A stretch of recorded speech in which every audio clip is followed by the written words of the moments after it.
sábado teve 7-1 no Maracanã, goleada do Flamengo contra o Sampaio Corrêa pelo Cariocão. Resultado que classificou o time para as quartas. E amanhã o Flamengo já volta a campo agora pelo Brasileirão, jogo contra o Vitória fora de casa. O Sport TV transmite essa partida ao vivo. Bora chamar a Ana Flávia Nunes, que tá no ninho do urubu, embaixo d'água, coitada, e sabe tudo de Flamengo. Conta mais pra gente, Aninha. Boa tarde. Fala, Débora. Boa tarde para você, boa tarde a todos. Inclusive, o time do Flamengo saiu aqui do ninho agora há pouco para ir para o aeroporto, né? Vai viajar para Salvador, onde vai enfrentar o Vitória amanhã pelo Campeonato Brasileiro. Vai em busca da primeira vitória na competição e tem desfalques, tá? Jorginho já era esperado que ficasse aqui porque está se recuperando de uma lesão na coxa, mas o Varela não viajou por causa de dores no tornozelo direito. Além disso, o Saúl se recupera da cirurgia e o Luiz Araújo fica de fora mais uma vez da lista de relacionados, antes por causa de dores musculares, agora porque ele está num processo de condicionamento físico. Então o Flamengo viaja com esses desfalques. Agora, é importante a gente lembrar também que quem não viajou foi o volante Alan, que está sendo negociado pelo Flamengo. Seria um empréstimo para o Corinthians. Os dois times estão tentando entrar em um acordo porque o Corinthians não quer envolver nenhum pagamento nessa negociação, mas o Flamengo exige uma compensação financeira para emprestar o Alan, que perdeu espaço aqui com o técnico Felipe Luiz, entrou em campo pela última vez no dia 25 de janeiro, uma vez na temporada.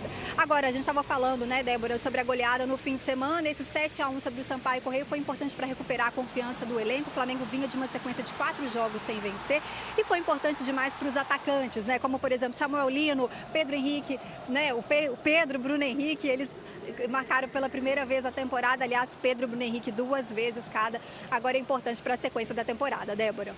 Super importante, Aninha. Obrigada pelas informações, bom trabalho. Olha aqui, ó, o Flamengo fez sua parte, goleou o Sampaio Corrêa, conseguiu escapar do quadrangular do rebaixamento e se classificar para o mata-mata do Campeonato Carioca.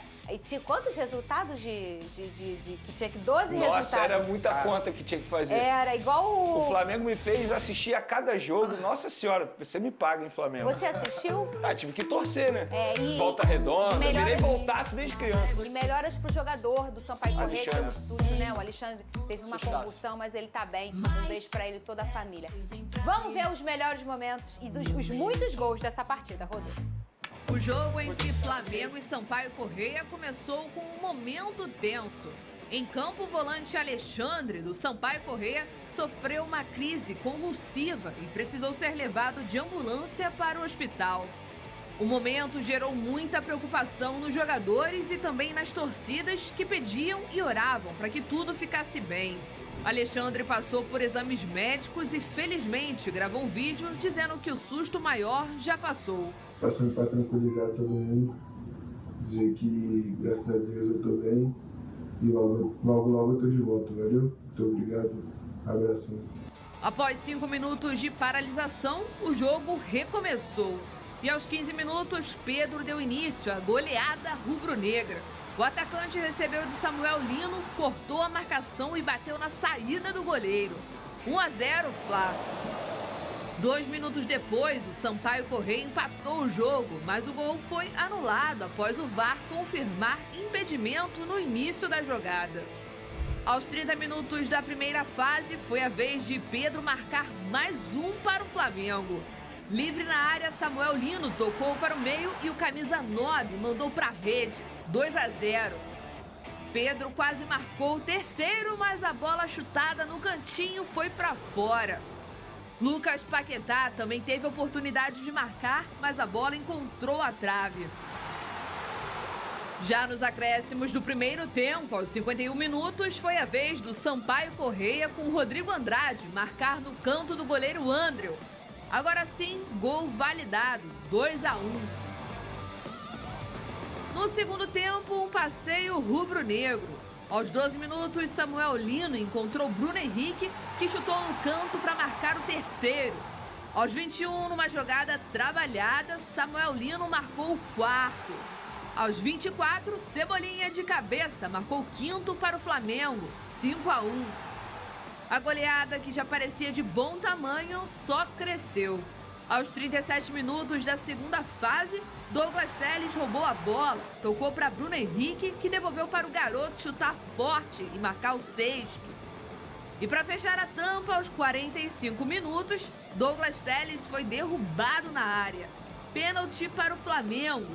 Bruno Henrique foi para a bola, chutou, mas o árbitro mandou repetir a cobrança por 2 toques. Cobrança repetida e agora sim, gol marcado. Final, Flamengo 7, Sampaio Corrêa 1. Para mim é muito importante ver comportamentos no campo. Para os jogadores é muito importante recuperar sensações. O Pedro, por exemplo, ver o gol novamente, estar perto da área, ter conexões, essa química entre os companheiros que jogam com ele, que eles se procurem.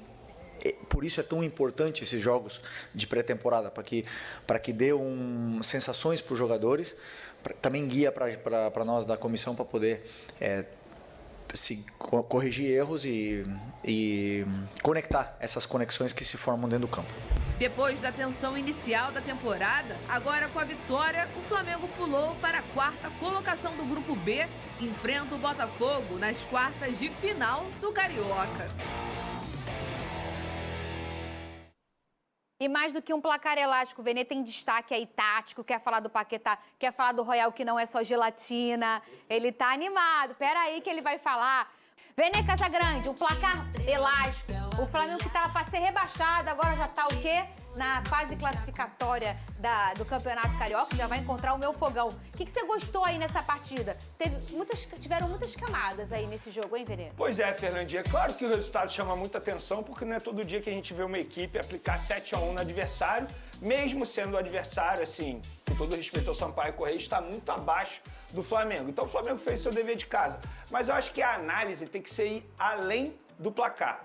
Porque a gente pôde ver um Emerson Royal, que vive sendo criticado pela torcida, dando 2 assistências. A gente pôde ver o Samuel Lino dando assistência e fazendo gol e também as pazes com as redes. A gente pôde ver o Lucas Paquetá jogando de segundo volante, substituindo o Jorginho. Inclusive, informação, o Jorginho vai ficar cerca de 1 mês fora dos gramados. Ou seja, o Lucas Paquetá surge como uma ótima opção para atuar de segundo volante. Ele fez uma boa partida, arrisco a dizer que foi a melhor partida dele desde que ele retornou agora ao Flamengo. A gente pôde ver o Pedro fazendo gol novamente. O Pedro ele não começou a temporada muito bem. O Everton Araújo, um jogador que está jogando muita bola nesse início de 2026, chamando a atenção de uma maneira extremamente positiva. Ele atua justamente numa posição carente hoje no Flamengo. Saúl está lesionado, Jorginho, a gente sabe como que é a questão física dele, e o Everton Araújo está se destacando. Então foi uma partida muito boa para o torcedor assistir. E quando eu falo isso, não só pelo placar, mas também pela retomada de confiança, não só do Flamengo, que estava 4 jogos sem vencer,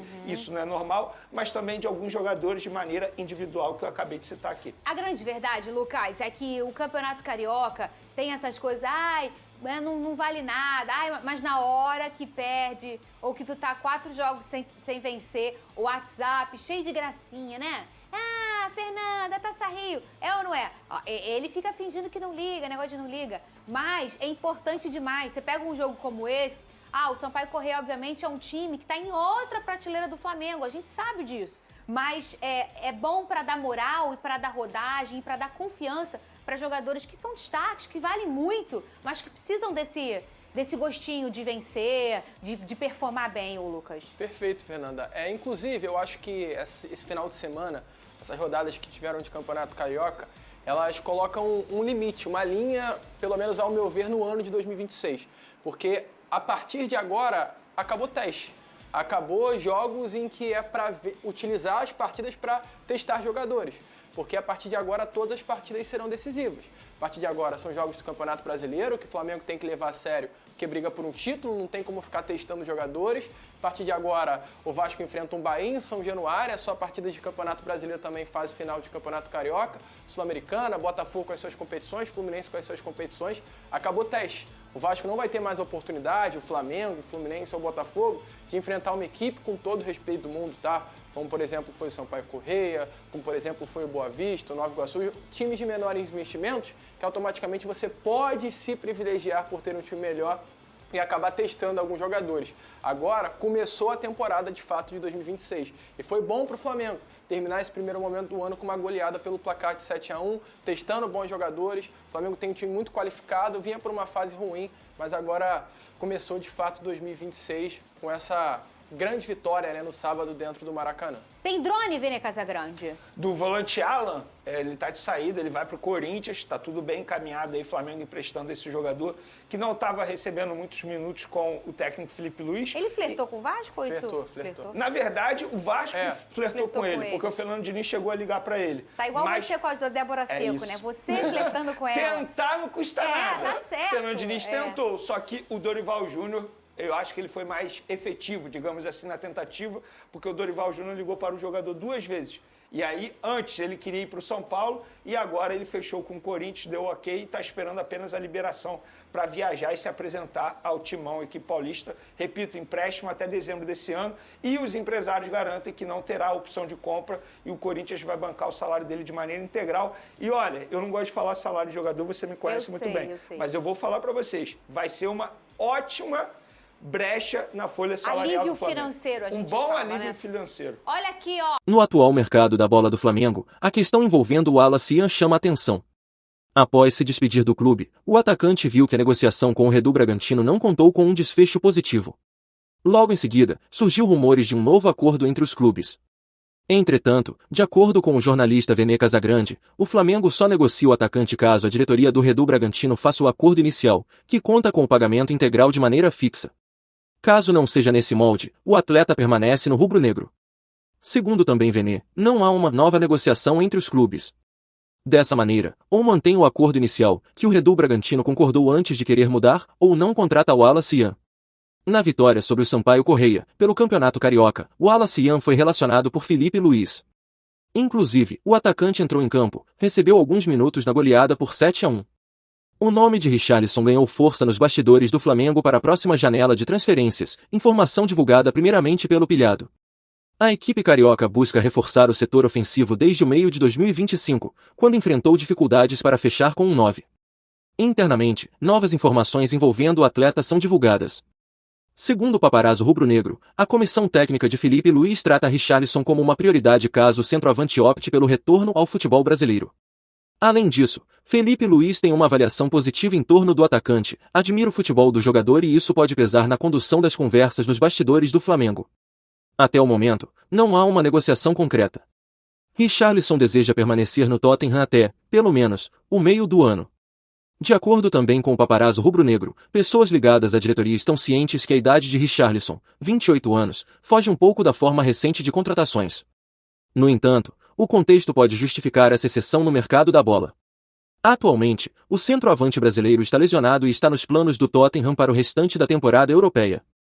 Com a camisa do clube de Londres, o atleta soma 121 jogos, 28 gols e 13 assistências realizadas. Bom torcedor rubro-negro, agora eu quero saber a sua opinião. O atacante Richarlison seria um excelente reforço para o mais querido? Comenta aí sua opinião, eu gostaria muito de saber o que você pensa disso. Ah, e fica ligado no canal, porque eu estou sempre postando as últimas notícias do Flamengo. Se inscreve para não perder.